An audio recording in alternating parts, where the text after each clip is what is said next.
Okay, so name and age. Mason Crowell, 41. Started working in the woods with my dad when I was a little bitty. I can remember going to work with him when I was a little kid. And as soon as I was old enough to start helping, I did. That's pretty cool. Um, What was your first job for him? Packing gas and oil while he was cutting. Oh, that's pretty cool. Keep his axe, and stuff close to him. And then I started running skidder for him when I was 12. I heard, no, you guys did a job over on the east side, and your dad was saying you were running skidder for him at, I guess it would have been 12 years old. And it was a pretty big job, wasn't it? Yeah. That was right after the fires in '94. I was a little older over there. Okay. But I was 16, 17 years old when we went over there, and we cleaned up after that big fire went through Leavenworth in '94. Wow. And that was some filthy, dirty work. So how many acres was that you guys did? We did a couple hundred over there that we cleaned up the burn on, and then we did a green job, right after that over there, one that hadn't gotten burnt. The developer bought it, and we logged it for him, thinned it so he could develop it. Yeah, okay. Wow, so you've been doing this for a little over, just almost 30 years now, huh? Yeah. Somewhere in there? Yeah. Wow. So out of all the jobs that you've done in the woods, because you guys did tower logging for a little bit too, right? You and your dad? Yeah. Okay. And how many years did you guys do that for? Well, he had a tower in eastern Washington, and that was the first place I worked on a tower.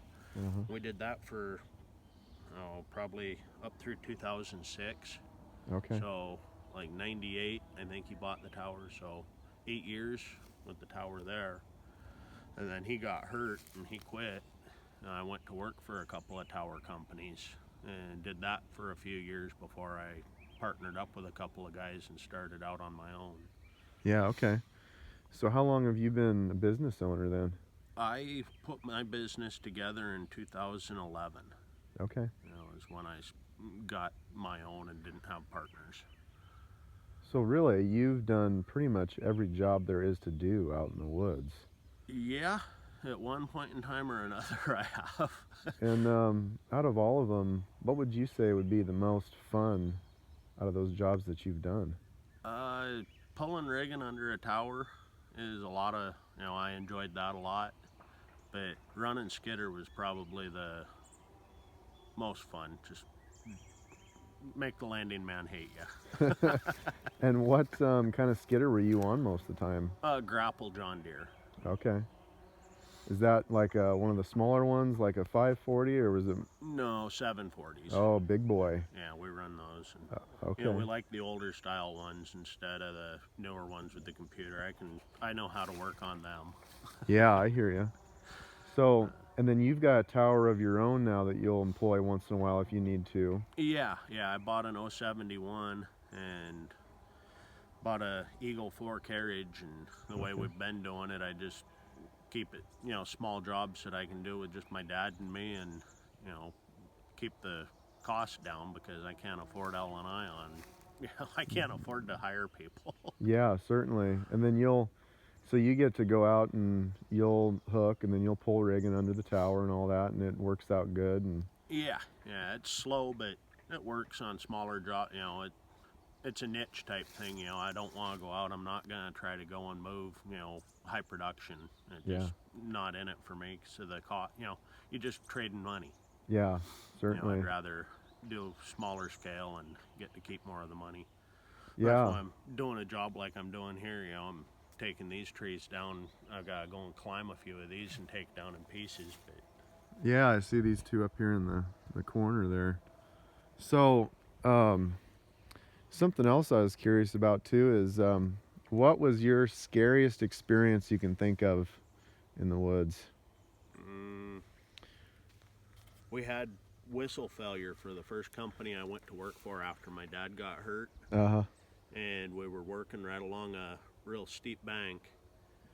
We were using a Bowman motorized carriage, so the line had dropped down when the carriage was coming back, and the choker setter wouldn't quit grabbing the drop line before I'd get the stop to the yarder. and he grabbed that drop line, and I wasn't getting my stop with the whistle, so the carriage just kept right on going off of that bank. And the next thing I knew, my choker setter's hanging off of the chokers about 400 feet off the ground. Ooh. And the yarder engineer, he realized something was wrong because he'd missed the stop by so far. So he just hits the brakes and then comes winding the carriage back in. So that guy's on the end of that line, Ooh. a big whip, and he face planted into a bunch of trees. Oh no. It was pretty scary until he started making noise. I was wondering if he was dead or alive or what was going on. How bad did he get messed up over that? It cut his forehead up pretty good and a couple cuts on his cheeks and banged and bruised up, but he got real lucky. And he ended up going to the hospital and getting quite a few stitches, but he was back out the next day. Oh my gosh. So, moral of the story is don't grab the chokers until the rigging slinger gets a stop. Yeah. Holy cats. What about your best day in the woods where you thought, man, this is it right here?